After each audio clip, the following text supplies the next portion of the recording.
What's up, guys? This one's going to be a little bit different. It's not really a regular show or an episode. It's kind of focusing on what went on this past week in Texas, Oklahoma, Arkansas, Louisiana, and with all the negative stuff that's been going on, in addition to the actual devastation that's happening in Texas with houses and animals and people.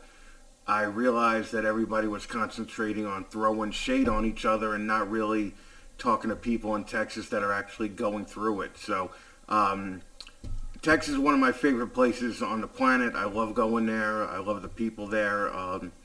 3 out of my 6 sponsors are from Texas. So I wanted to talk to people from Texas for a little bit and kind of get their perspective. So I got Shawn Grey on a call, and Kori Martin, Tyler, Jeremy Baud stops by. I think there's even a little appearance by Joshua Strange, the old Strange Kreations guy. So, this thing's only like half an hour, 40 minutes.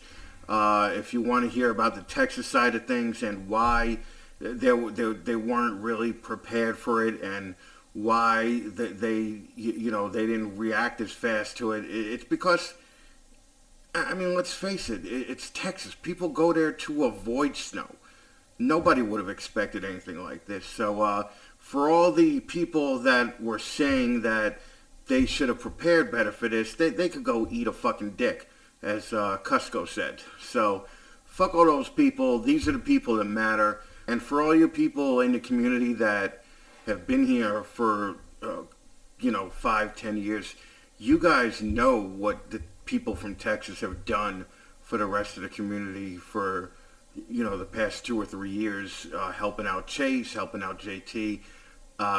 It's our turn to kind of help them now. So if you can, go to these links below and pretty much just, donate what you can. Donate an animal when they do the live auctions, and let's help everybody get back on their feet, because although the snow is stopped, there's probably going to be a couple of months of recovery going on here, considering all the damage that's going to be done, all the respiratory infections that are going to be caused by the fact that the animals were basically freezing. So yeah, that's about it. Check it out. This is Shawn, Tyler, Kori, Jeremy. Josh doesn't really say much, but fucking Josh Strange made an appearance, man. Rock on, Josh. How are you guys holding up, man? Good, man. It's all thawing out here. We're doing good. I've just been spending more time trying to check on everybody else. Not much sleep past week, honestly. I bet, yeah. Staying up, checking to make sure the power was on, making sure we had everything we did. Intermittent runs to the store when I could make it, just to make sure we had plenty of food and stuff like that. But how are the actual roads? Here right now, last night it froze again, so it kind of thawed yesterday and it refroze. My yard is slush right now. My whole side yard where the sun's coming in is melted. My daughter made a big snowman out there earlier. But the roads that aren't treated are still pretty sketchy. The roads that they can treat, like the main highways, seems okay. You're going to have some spots, but it's 36 degrees or 37 degrees here today. So, and the sun's out, so it helps a lot. Are they mainly side roads?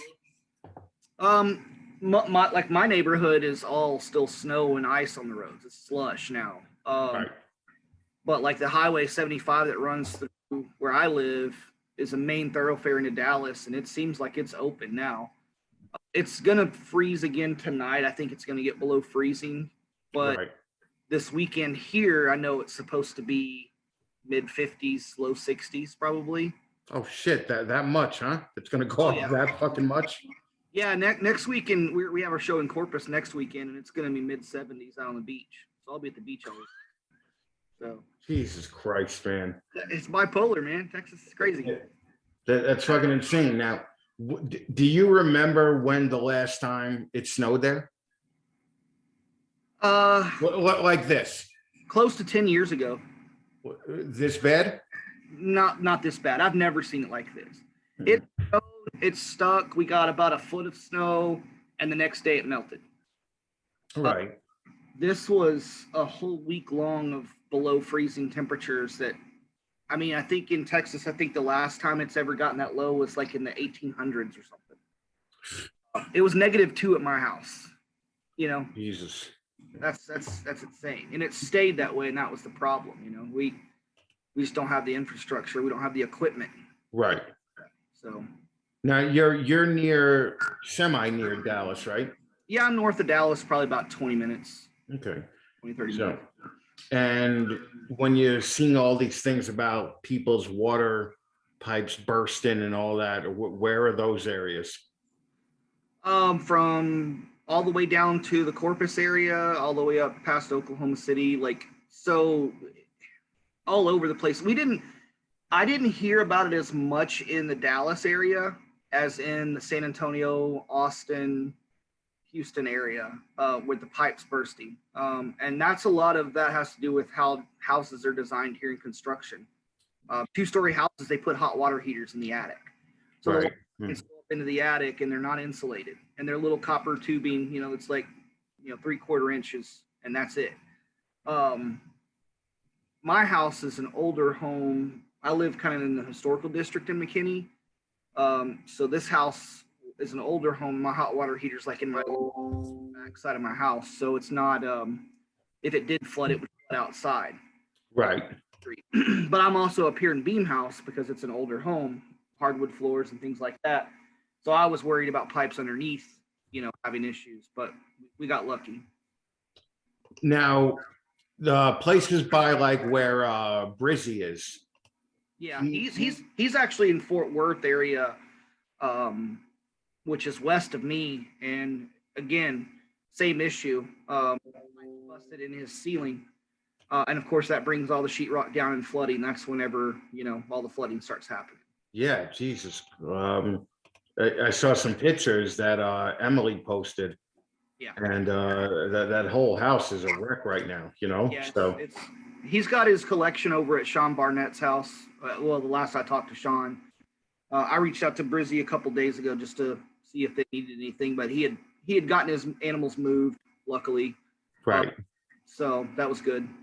Okay. Looks like we got Tyler hopping on. And we have Kori hopping on. So now let's see. Let me just wait till they get on. What's up, Tyler? Kori.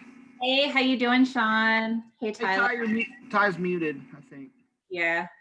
Yeah, he's muted. I'm just checking out. Where are you guys located? I'll just start with Kori. What's up, Kori?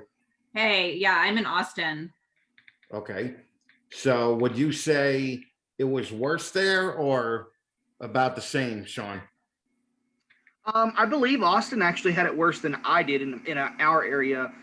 They even had snow and sleet yesterday morning that started. Yeah. I don't even think that was expected. It's been so weird. Like it's Yeah. even in the same geographic location, it's hitting different people so differently, just depending on where they are in relation to hospitals and things like that. Yeah. How are your roads, Kori? They're fine now. They all melted today. They were frozen over this morning, but they all cleared today. So we're finally free. Oh, good. Okay. Yeah. Now, what about you, Tyler?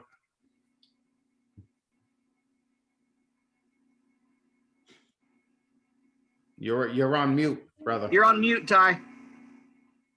There you go. Is it better now? Yeah, Yeah. there you go. Better now? All right, cool. So it's been about, I would say, tops of 30 degrees here. The roads are getting better because of the sun, but man, it's been rough here. I'm in North Fort Worth, so just it's been crazy here because we're out in a small town, so we don't have hospitals, we don't have anything like that. So it's literally been a struggle because there's nothing around us that requires power. So I went almost 2.5, 3 days without power in negative weather. So it's just been a little crazy, but I mean, I'm glad I have it back now. And it's just, yeah, moving here from San Diego is definitely a different experience. You know, in San Diego, below 50 degrees, you're like, oh, it's 49, man, better get some 3 layers of jeans and some sweatshirts on. But yeah, just a little different, but Yeah, I used to live in Carlsbad, so I know. okay, yeah, I'm born and raised in Escondido my whole life, so it's about 30 minutes inland of there. So yeah, you know. Yeah, and I lived in Vista for a little while too, which Okay, is right yeah. next door, to Escondido. Yeah. Now, did anybody lose animals here or no? For me, I didn't lose animals because I was lucky enough to have Chase Baker come through with the help. Shout out to Chase Baker. He let me I bagged them all up, put them in his facility. He had a generator and the power came on about a day before me. So thankfully I didn't lose any animals, but my pipe burst in my wall. So it's going to be a little bit of a hit there because, I'm assuming San Diego weather, when I signed up for my insurance policy, it was going to be a big hit. My deductible is about $3,000 to $5,000. I'm not sure what it says both of my policy, so I'm not sure if it'll be 3 or 5, but thankfully I lost no animals. So I've been trying to sell a few animals, all higher and stuff. I got a super inchy leopard. All of them are females, about 1,000 grams. Super inchy leopard GHI, orange dream het clown, super pastel clown het ghost. Are you trying to use my sympathy show to fucking sell your shit? Nah, bro. I was just telling you that's what I was trying to. That's what I was just trying to freaking tell people, that I don't want to sell these animals. Like I've just posted them because I need the money, for my deductible. That's all. No, I hear you. But I see Shawn. I see Shawn there. I wanted to give a shout out to Shawn. Like I haven't had any clutches since I moved, but like I respect herps. I've seen herps all over the Facebook pages and all that stuff. So I just want to give a shout out to him. Like, I can't wait to vend your shows, man. Like, I just have had no clutches in the 2 years or a year and a half that I've moved.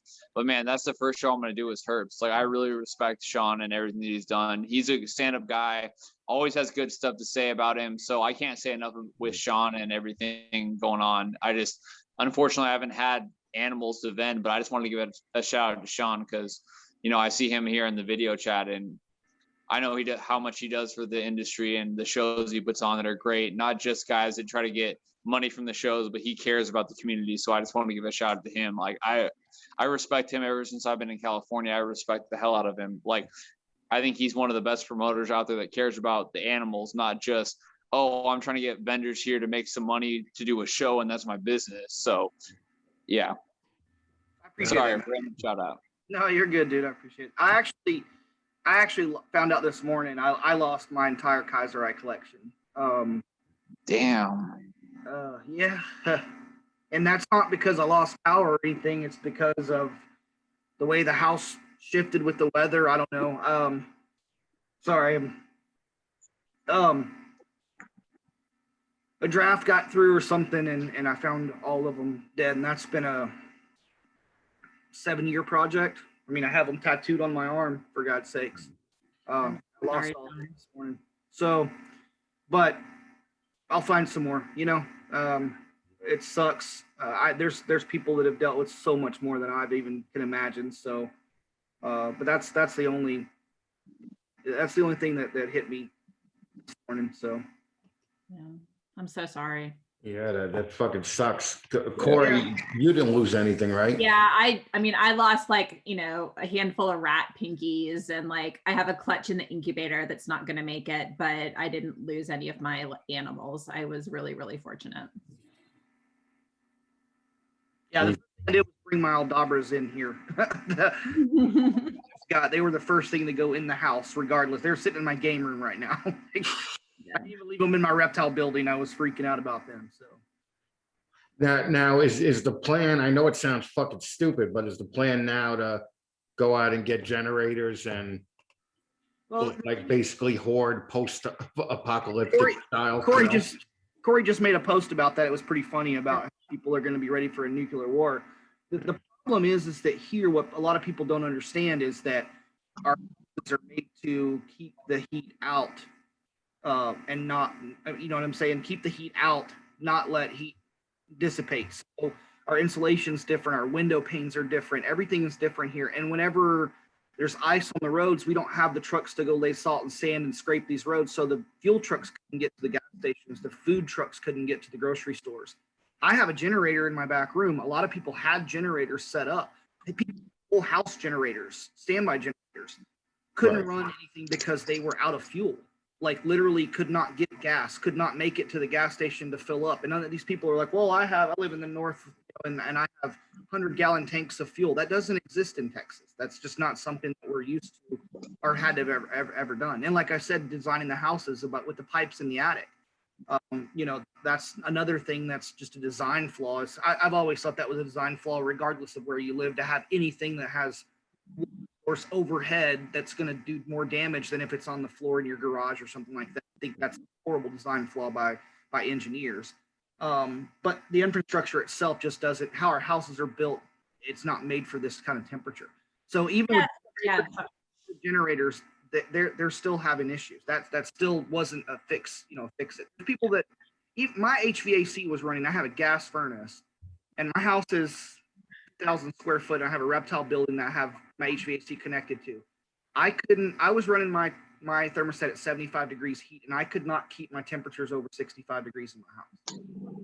It's just not, they're not made to keep the heat in. Right. Yeah. So, generators are a plus. It's always good to have that backup plan, but nobody was prepared. I don't think anybody was prepared. And anybody that says that we should have been here, no, you know, they don't understand what we have to deal with. Our house is cool enough so that not everybody dies from heat exhaustion. Right. Well, and also, even if you had a generator with 10 gallons of fuel stored away somewhere, that shit isn't going to last you more than, what, a day? Maybe a day, maybe overnight. Yeah. The bigger the generator, the more fuel it uses. Mine's I have a 4,500 watt chiller. I could run that to my furnace. And I had 10 gallons of gas, which it takes 3 gallons. It would be run for a couple of days maybe before I'd have to get fuel. So, it's just the you have to look at the bigger picture. It's not just a generator or you know, any of this stuff. Even if I had a generator running, it wouldn't run my entire house. Right. And most generators will just run a room. After this. Yeah, the whole house generators were failing too. Well, that's what I was about to say is we lost natural gas at one point. Like even if we had that, we would have still lost heat because of our natural gas failure. Yep. Well, I know I have a mini split to my my reptile facility out back, and it's not enough. Like I couldn't hook it up. I need to get a full house battery because I have solar. So even the solar went out. Like the solar literally went out because they couldn't accept it back in. So unless I had a battery to hold my power, it wouldn't have worked. So it's just one of those crazy things that, again, being from San Diego, we don't get freezing. Like we literally, like under 50 is cold. So just moving here less than 2 years ago is just a different experience and just learning how to adapt. But I'm so thankful for all the people that, like, you know, like Chase Baker, I can't shout out him enough. Like he helped me. I bagged up all my stuff and put them in bins and put them over there. Like Chase Baker saved my ass. Like my room was down to 30 degrees. So I would have lost all my animals, literally. So I can't say enough about that. I wasn't prepared because I didn't know what to expect being new to Texas, you know, none of us, I've lived here for 20 years and I wouldn't have expected this. Like it. Okay. Yeah. Born and raised here, man. This has never happened before. Like I made the joke, if it gets down below 40, everything shuts down. If you see snow flurries in the sky, schools close. Yep. Yeah. It's absolutely Funny thing, I'm a school bus driver, so yeah, I was off all week. That's another hit. I'm a school bus driver, so I'm off all week. Ain't no one driving in this snow. They don't want to risk the kids, which I get, but it's just hard because, it's a good opportunity. But yeah, I love it here. I'm not hating on Texas at all, but the weather sucks. I'm not hating at all. Like, I love Texas. The weather is bipolar here. Weather is very, it does. Yeah. Like I was saying earlier, it's going to be in the 70s next week while we're in Corpus. It's crazy. Yeah, that's nuts. What's up, Jeremy? Hey, what's up, Chris? Yeah. We're just trying to let people know, what's going on. Now, what did you guys think about the douches that were saying you should have been prepared? Yeah, you know how I feel about that. I had several people, and but the problem is even it's not that. You can tell anyone that you want as much as you want till you're blue in the face that we weren't prepared for it. People are going to try to make it political or make big jokes about Texas. The one thing about Texas, though, it doesn't matter what happens. We all band together and help each other. If we see something going on in another area of the country and there's an issue, we all band together to help them too. And that's what pissed me off more than anything, is that as a reptile community, we fight ourselves constantly because we should be helping each other. We should be helping grow our community. We should be standing against animal rights activists and making our hobby better. But instead, we want to nitpick and make fun and joke. Jokes are fine. I make fun of people all the time. People make fun of me, and that's just how it is.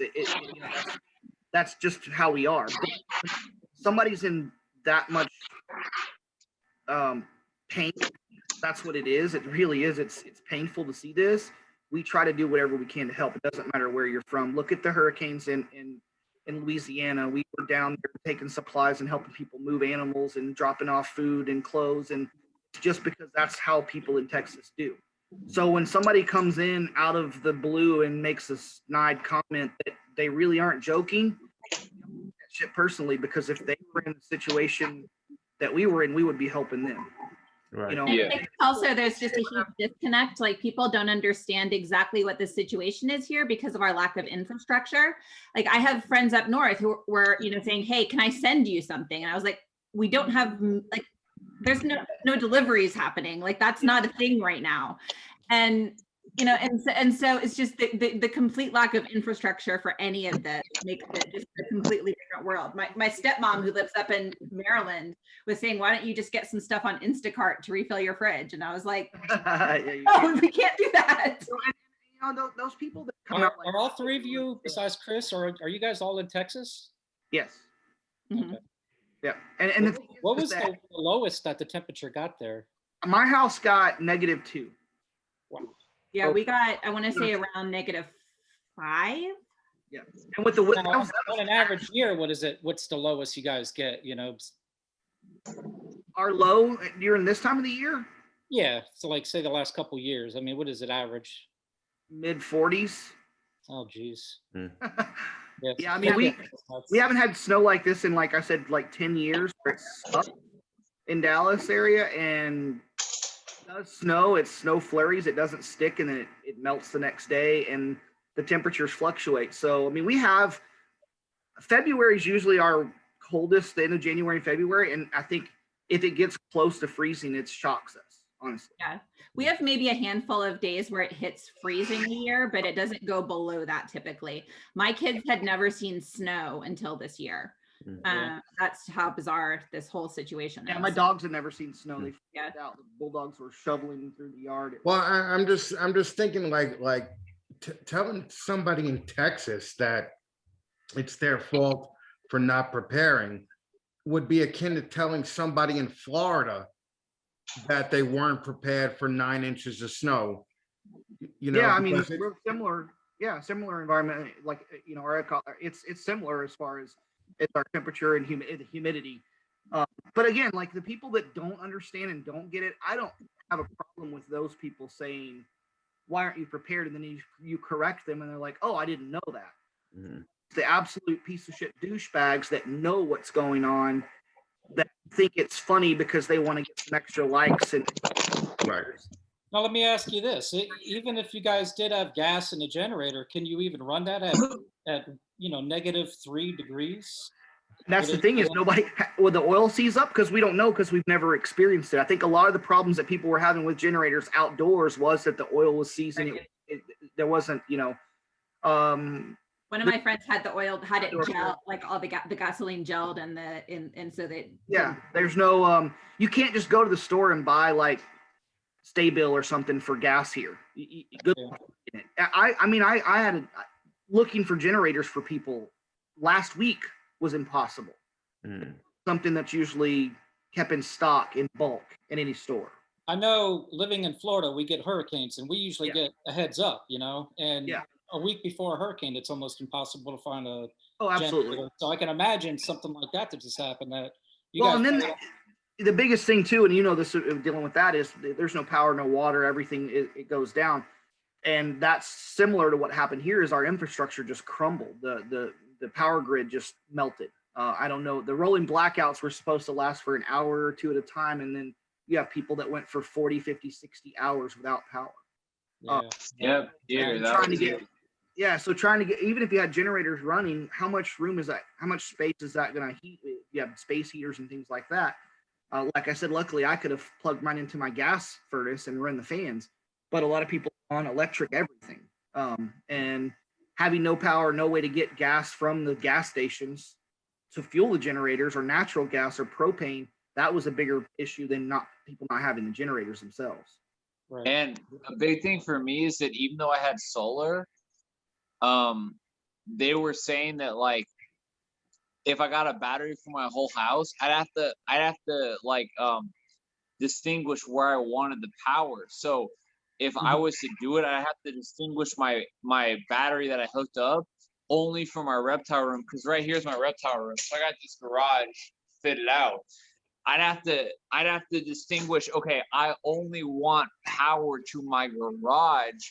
Otherwise, it'll run out like that if I power my whole house. So a lot of the problem was, even if you got backup power, batteries, generators, there wasn't a way to just give it to your animals. And for me, my animals are my life. I love this.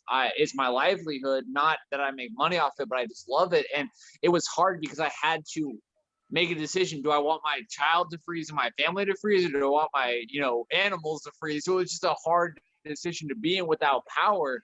And that's one of the biggest things that you have to decide. Okay, do you want power to your house? Do you want power to your animal facility if you have a separate facility? And one of those big things is that how can you choose over your kids and your wife over your animals when we're going to be okay if we get a little bit cold, but the ball pythons aren't going to be great because they're going to suffer when it comes to, being 30 degrees. They ain't going to make it, but we're going to be okay. We can cover with blankets, have a fireplace, etc. So it was one of those big things that how do you decide on where you put that power? That was a big thing for me. Where do I put the power? Where do I put the energy? Where do I put my resources? Do I put it in my family? Do I put it in my animals? And obviously my animals, I was able to move, but it was just crazy. This wasn't something that a lot of people had a lot of time to prepare for. When we see, there's going to be a cold front coming in, Texans are like, okay, it's a cold front. We'll be fine. Fireplace, run your heater, you're fine. No one really expected it to cripple our entire power grid. And that's where you're having bigger issues. And that's where the pipes are busting. And that's where you can't get food. And because not even if the food trucks could have gone to the stores or the gas pumps have no power.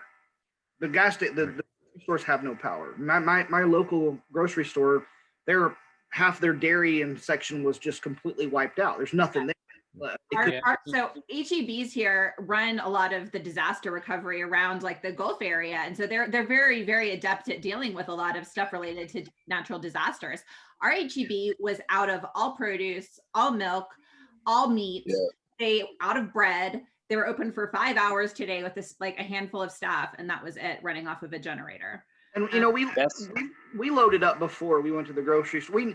We could tell it was going to be a little abnormal. We didn't think this, but we went to the store and got groceries, breads, meats, cheeses, everything. I cooked all week. I made chili and pot roast, and I made a pork roast tonight. Like chili is like our survival mode in Texas. We can make a pot of chili and it'll last us like 4 days, right? You know, so we did all that stuff and filled up our vehicles and filled up our gas cans and made the generator, made sure it was running and had fresh oil, all that stuff you could do. But whenever something like this happens, that's just, that goes away.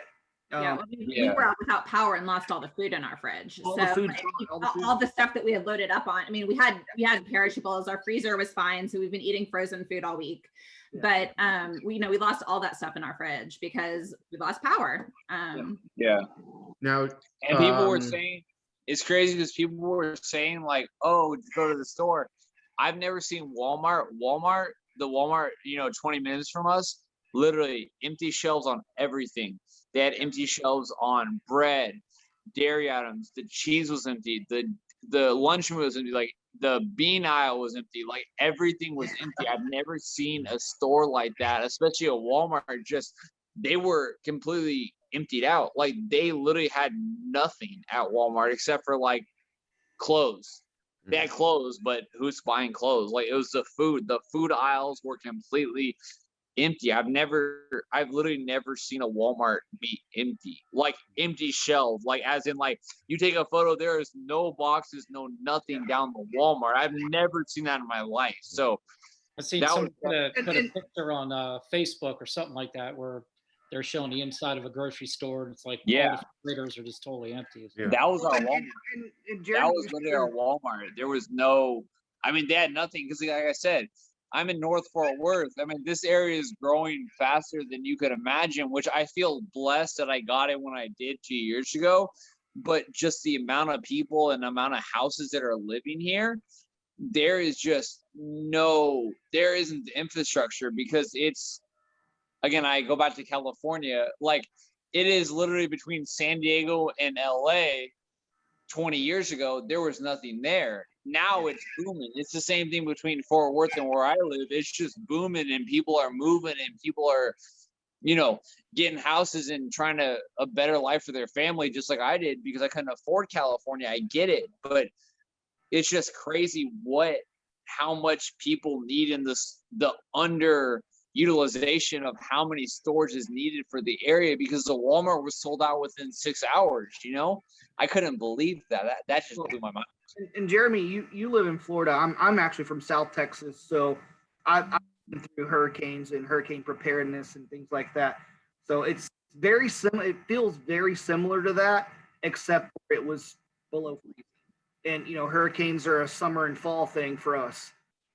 It was pretty eye opening, honestly. But yeah, I seen Kori had pictures of snow in the bathtub, I think, just to flush the toilet. Yeah. Just to flush the toilet. You don't have to deal with that shit.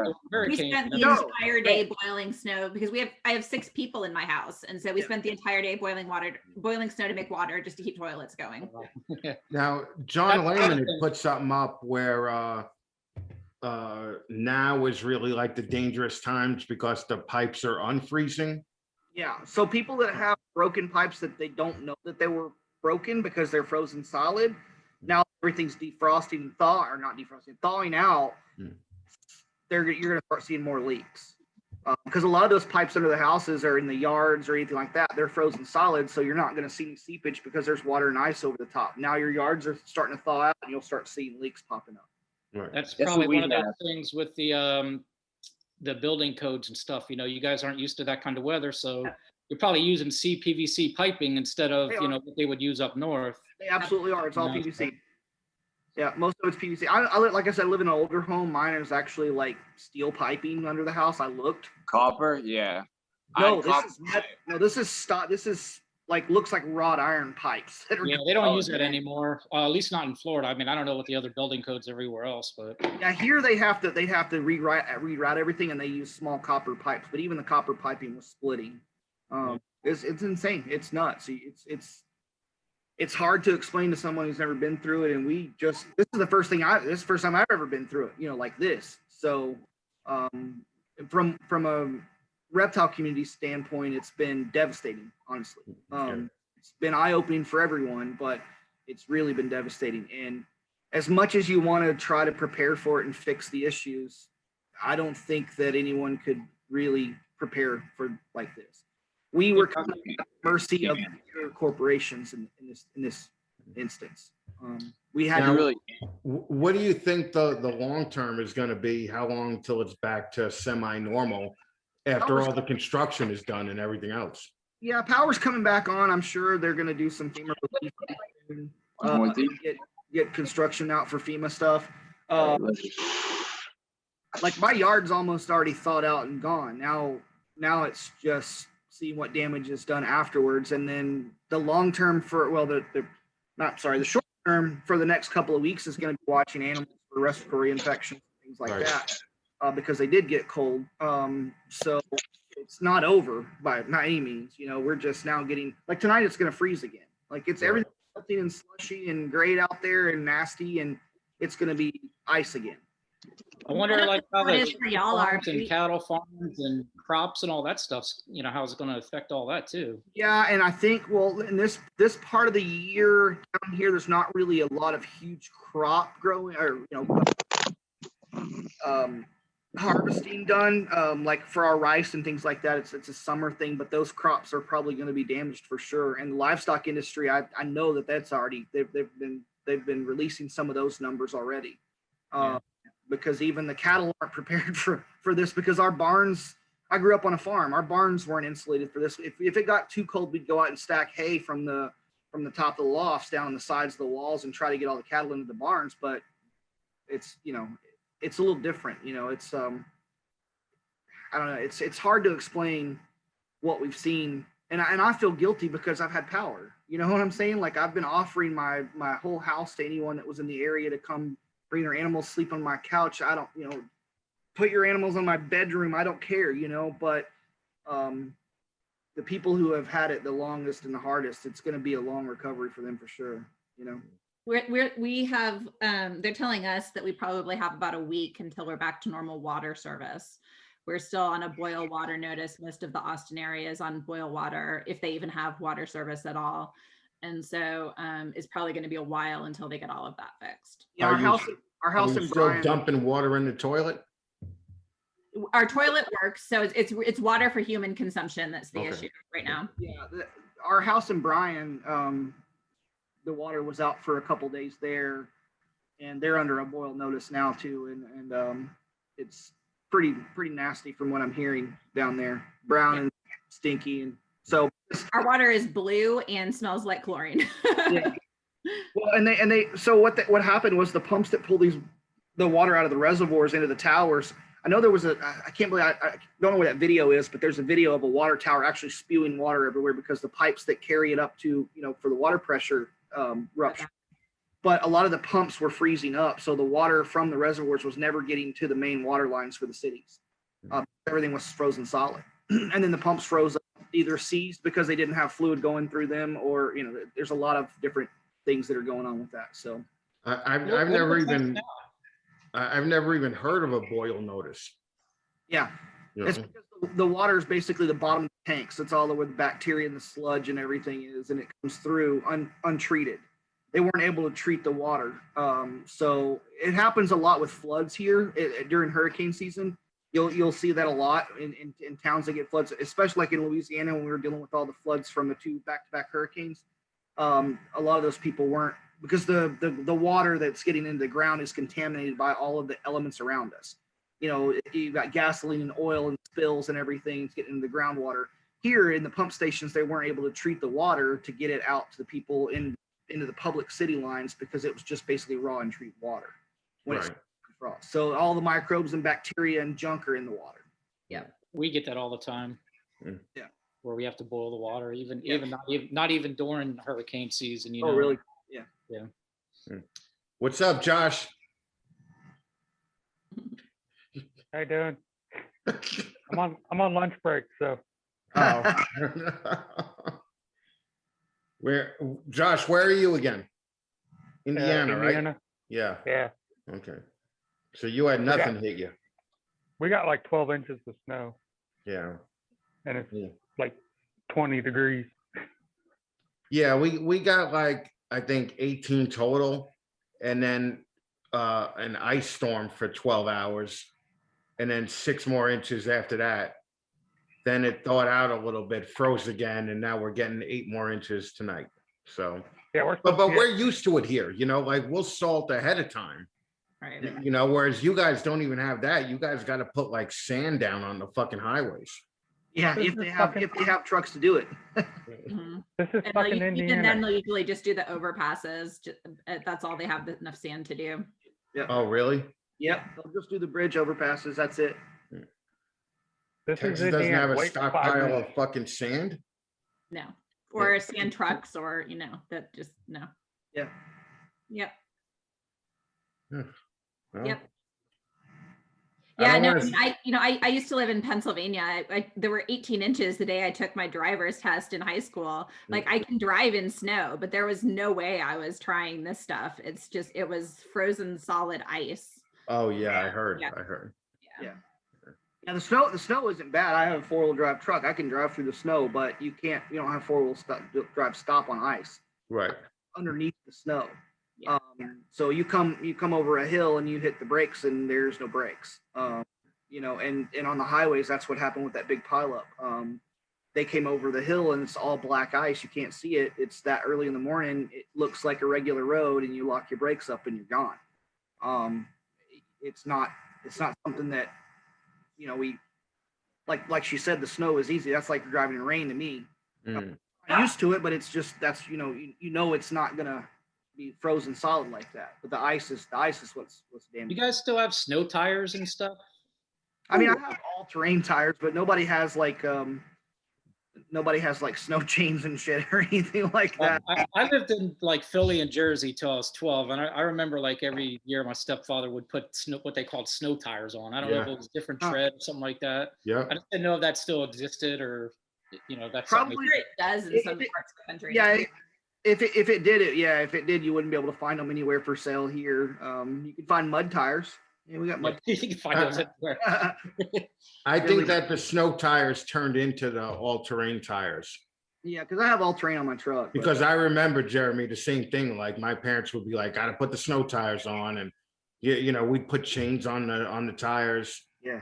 and just bump up down the road for a drive that would take you 15 minutes ends up taking you 4.5 hours when you got chains on the fucking tires. So it's fucking bad. I don't think you could find a single person that I know of that owns tire chains in the entire state of Texas. I don't think. Maybe you could get them on Amazon, but I don't think anybody owns them. They have them. They moved here recently and just have them from where they used to live. Maybe, yeah, exactly. Yeah. All right. Well, I'm gonna let everybody go, but there's a PayPal link set up and a Facebook page, right? Well, there's two. Josh has the Reptile Breeders Fund. We started the Herps Family Fund last year. We just started getting it together last year. But yeah, that's herpsfamilystrong at gmail.com. Okay. I believe Josh is reptile relief 101 at gmail.com. Right. Okay. I posted a link on my page too about that reptile relief fund. I think Kori actually got some dividends out of that already. I did, and I actually turned some of them back over to the Herps Fund because I didn't. Oh, cool. Thank you. Yeah. Well, we're getting together. We're getting together a board. Jake is actually going to be our first board member. I've spoken to him. He's been through both sides of this. He's always helped the community, and then he's went through his fire in his house and his facility and stuff. So, he's going to be our first board member. And what we're trying to do is, I've been vending shows for a long time, and when I started doing herps, I wanted it to be different. So we look out for our vendors and their vendors' families like they are family to us. And so I think it's great to have the national side of that with Josh and Tess and those guys are doing. But on our side, it was more about our people that vend. And then that doesn't mean I can't give money to other people, obviously. But it was kind of for our group and our vendors and our vendors' families that are with us and herps. For something like this to happen, that we have a fund set aside, that way we could disperse money, and then the board members will vote on how disbursement goes and things like that. So that's what that whole thing was about. We're always doing auctions and trying to raise money, and so we wanted a place where we could put all the money in one spot, and if something happens to somebody, that we could try to help them out. So All right. All right, well, sounds stupid, but if there's anything I could do from up here, you guys let me know. Come to Conroe in June. I'm Yeah. coming to Conroe in June. All right. I just didn't Oh, want to hey. get the COVID. All right. And I I'm gotta- sorry, Sean. I got a surprise for you. I think we're actually gonna bring back our live auctions at the Conroe show. Oh, really? Yeah. And then we're actually going to have Saturday night after the show in the front of the building outside. We're actually going to do a crawfish boil, live music. Big. It's our 100th show. It's our 100th show ever that I've ever put on. No shit.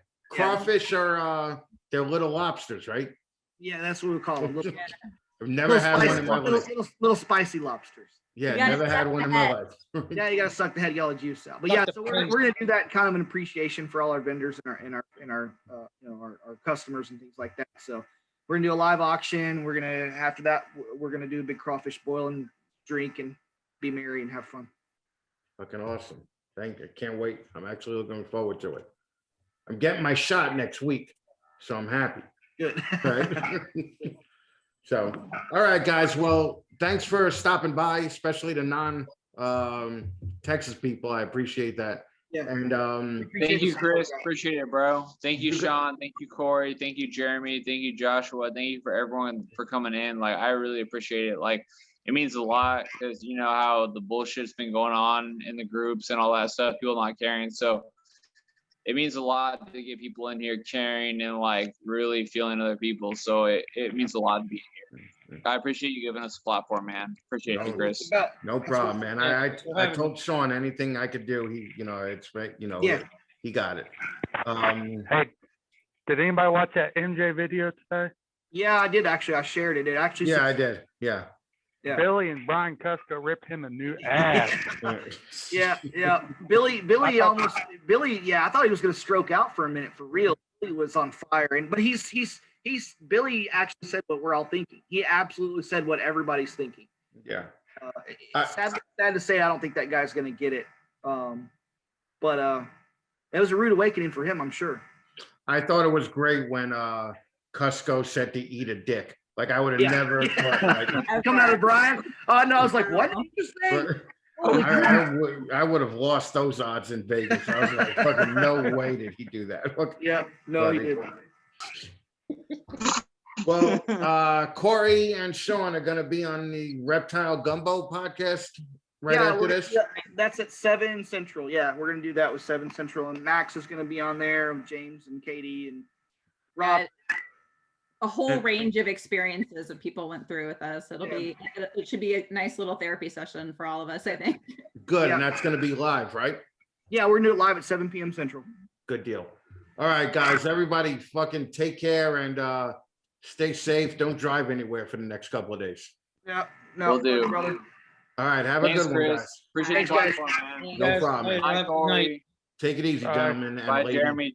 Bye, Josh. Bye, Corey. Thank you guys for checking in. You got it, brother.